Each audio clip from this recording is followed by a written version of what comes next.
Καλησπέρα σε όλους. Good evening, everybody. Έγινε ένα δυνατό παιχνίδι με πολλές επαφές. It was a tough game with many contacts. Labas vakaras visiems, tai buvo labai kietos rungtynės su daug kontakto. Žalgiris είναι μια ομάδα που παίζει με πάρα πολλή ενέργεια. Žalgiris is a team that plays with a lot of energy. Žalgiris yra komanda, kuri žaidžia su daug energijos. Είναι μια ομάδα που παίρνει πολλές δημιουργίες και εκτελέσεις από το low post. A team that plays, he takes many creation and finish baskets from the low post action. Tai yra komanda, kuri daug žaidžia po krepšiu ir daug taškų renka būtent iš po krepšio. Αυτό σε γενικές γραμμές το ελέγξαμε.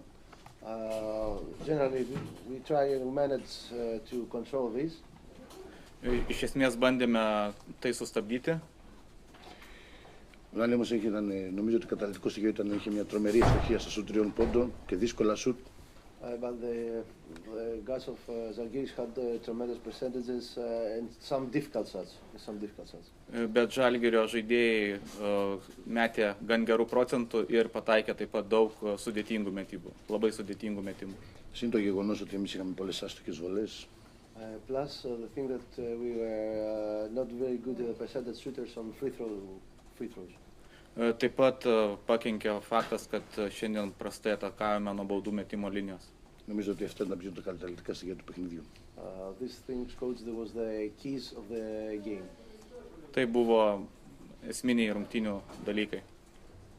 Αυτό. Καλή συνέχεια στις Žalgiris. Coach, wish good luck to Žalgiris for the next games. Treneris linki Žalgiriui sėkmės kitose rungtynėse.